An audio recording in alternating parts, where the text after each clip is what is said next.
Nie dość, że dostałam czek, to jeszcze na rok 5780.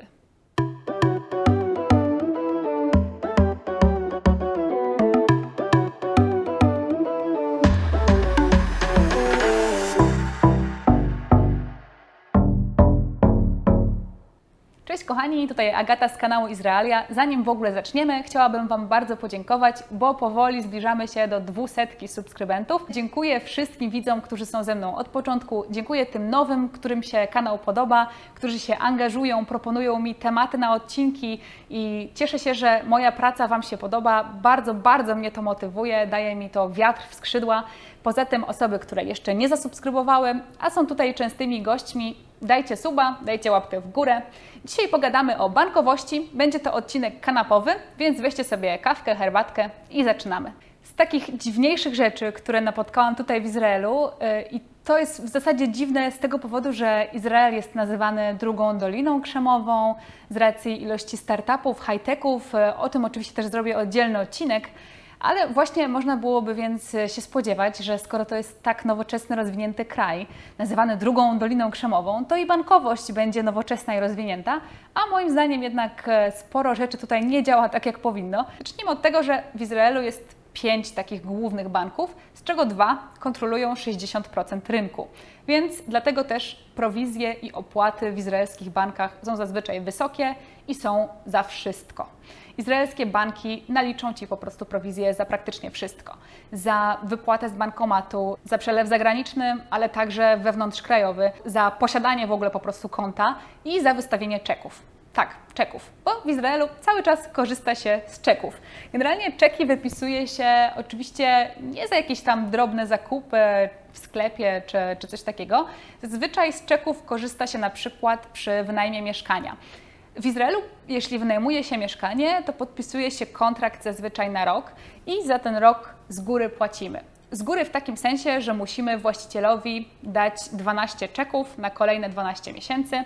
Natomiast na każdym czeku jest data, więc oczywiście właściciel może sobie ten czek zrealizować dopiero w przyszłym miesiącu. Nie może sobie tych 12 czeków zrealizować jednocześnie. Data na czeku może być wypisana zgodnie z kalendarzem gregoriańskim albo z kalendarzem żydowskim, hebrajskim. Na przykład zgodnie z kalendarzem żydowskim w tym roku jest rok 5780. Anulacja czeku albo odbicie czeku, odbicie mam tutaj na myśli, że wypisaliśmy komuś czek, ale nie mógł być zrealizowany, bo nie mieliśmy wystarczającej ilości środków na koncie. Są to w Izraelu przestępstwa. Nie można tego zrobić. Jeżeli to zrobimy, może nas nie tylko spotkać po prostu jakaś odpowiedzialność karna, ale też bank nalicza bardzo duże prowizje. Więc jeżeli anulujemy na przykład czek dla właściciela mieszkania, które wynajmujemy, możemy za to zapłacić nawet kilkaset szekli. Ciekawe w Izraelu są też taszlumim, czyli raty. I tutaj nie mówię o takich ratach jak na przykład w Polsce, że idziemy sobie do sklepu, kupujemy telewizor, 24 raty 0% i te raty uzyskujemy od banku albo sklepu, w którym kupujemy ten telewizor.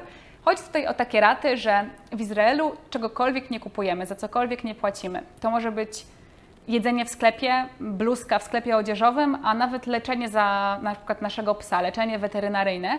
Możemy to rozbić na raty bez ponoszenia żadnych dodatkowych kosztów. Na przykład idę do supermarketu, zakupy kosztują 800 szekli, w tym miesiącu jest cienko, krucho, nie mogę zapłacić jednorazowo 800 szekli. Proszę panią kasjerkę, żeby rozbiła to na 3 raty.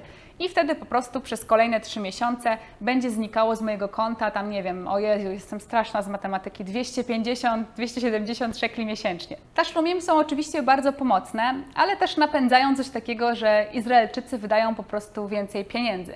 Dlatego, że mają takie podejście, jak mnie na coś nie stać, to sobie wezmę na raty. Tylko później, jak zaczyna się miesiąc, to dopiero co zaczęliśmy nasz miesiąc, nasz budżet, a już z naszego konta znika spora ilość pieniędzy za zakupy z poprzedniego miesiąca, więc to jest takie błędne koło.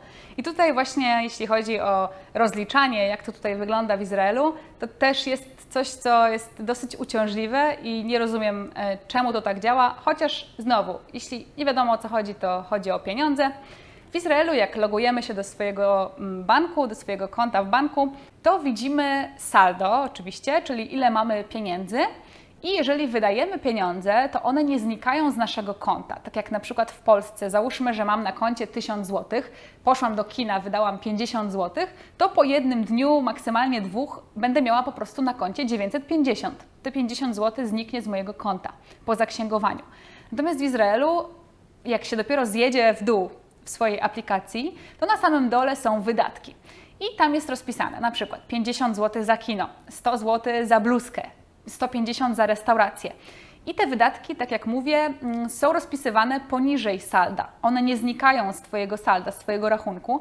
Wybiera się datę raz w miesiącu, na przykład każdego pierwszego dnia miesiąca lub 10 lub 15.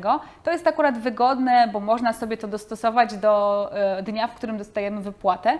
I tego dnia po prostu te wydatki za cały miesiąc wstecz znikają. Czyli mam na koncie na przykład 5000 szekli, przez cały miesiąc uzbierało mi się 4000 wydatków i 10 dnia kolejnego miesiąca odejmą mi po prostu z tych 5000 4000 wydatków. Jest moim zdaniem to bardzo niewygodne i rozmawiałam tutaj nawet z jedną dziewczyną, która pracuje w bankowości i ona powiedziała, że póki co to nie będzie się zmieniało w Izraelu, a powód jest prosty, taki, że tą metodą Izraelczycy wydają więcej pieniędzy. Dlatego, że jak wchodzą na swoje konto, logują się do swojej bankowości, to rzadko kiedy sprawdzają swoje wydatki. Po prostu logują się i wiecie, to jest taki prosty mechanizm. Widzą, że o wow, mam 10 000 na koncie. No ale zapomnieli o tym, że mają już na przykład 8 000 wydatków.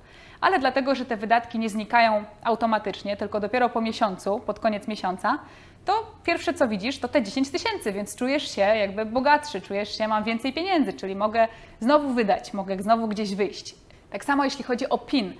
Rzadko kiedy wpisujemy PIN. Właściwie z tego, co ja się orientuję, to PIN wpisujemy tylko jak wypłacamy pieniądze z bankomatu. Nigdy nie zdarzało mi się wprowadzać PIN-u, jak coś kupuję. Natomiast trzeba się podpisywać, niezależnie co kupujemy, nawet jak kupisz kolę za 5 szekli, to i tak musisz się podpisać na paragonie, więc te podpisy cały czas funkcjonują, natomiast nie ma PIN-u. No i tutaj mogłoby się wydawać, że skoro nie ma PIN-ów, to bardzo łatwo zapłacić czyjąś kartą, jeżeli ktoś na przykład swoją kartę zgubi.